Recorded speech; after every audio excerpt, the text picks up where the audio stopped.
देखिए हमारे पास ये झाड़ू वाली सीख है।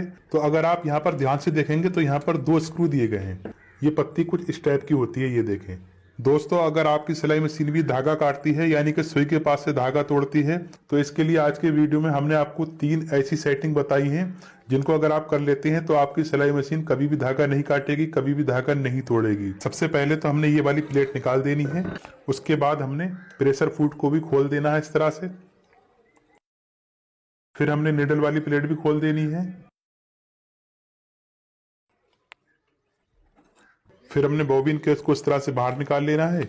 उसके बाद हमने शटल वाले स्क्रू भी खोल देने हैं। तो जब तक आप वीडियो को लाइक करके शेयर भी कर दीजिए। अगर आप चैनल पर पहली बार आए हैं तो सब्सक्राइब भी कर लीजिए। ये देखें इस तरह से खोलने के बाद तो उससे पहले आपने यहाँ पर एक काम और करना होगा। आपने यहाँ पर सफाई कर लेनी है इस तरह से।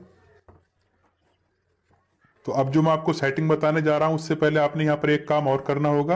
आपने शटल को इस तरह से निकाल देना है। ये बहुत ही आसानी से बाहर निकल जाता है।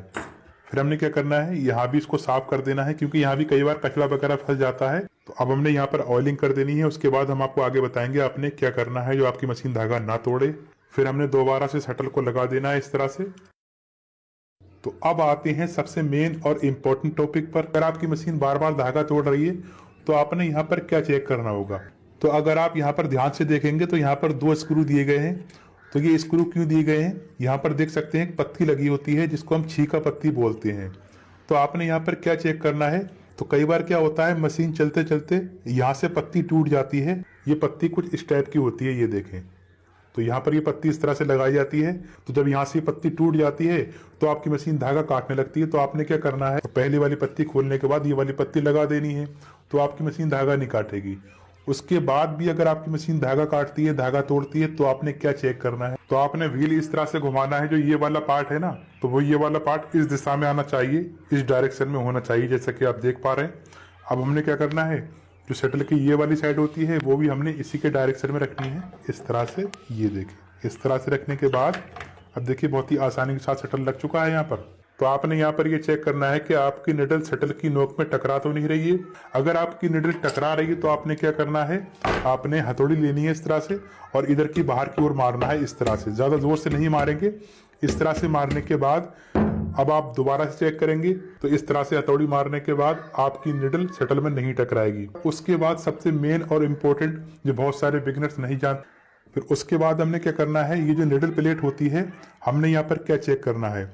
हमने सबसे पहले तो इसका निडल वाला होल चेक करना है। जो ये जो होल होता है, तो कई बार मशीन चलते चलते ये निडल प्लेट पुरानी हो जाती है और इसका होल बड़ा हो जाता है और बड़ा होने की वजह से भी आपकी मशीन धागा काटती है। होल ज्यादा बड़ा हो गया है तो आप ये पटली चेंज कर दें। तो आपने यहाँ पर एक चीज और चेक करनी है, यहाँ पर अंदर वाली साइड में निशान बन जाते हैं, किनारे बन जाती हैं। तो किनारे बनने की वजह से, खुरखुरा होने की वजह से आपकी मशीन धागा काटती है। तो इसके लिए आपने क्या करना होगा, तो जैसा कि आप देख सकते हैं हमारे पास ये झाड़ू की सीख है जो नॉर्मली सब लोग जानते ही हैं। तो आपने क्या करना होगा, इस होल में डालनी है इस तरह से। आप इस होल में डालेंगे ना इस तरह से, ये देखें। तो हमने इस सीख को हमने इस होल में डालना है इस तरह से और हमने इस तरह से घुमाना है, ये देखें। तो आप चाहे तो यहाँ से तोड़ सकते हैं। तो देखिए हमने यहाँ से तोड़ दिया इसको।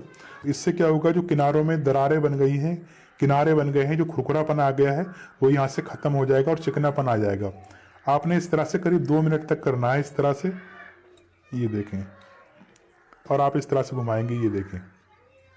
इस तरह से लेने के बाद तो अब आप देख सकते हैं यहाँ से इसमें जो धारें बन गई थी, किनारे बन गई थी, वो किनारे सारी खत्म हो जाएंगी। तो आपकी मशीन धागा नहीं काटेगी।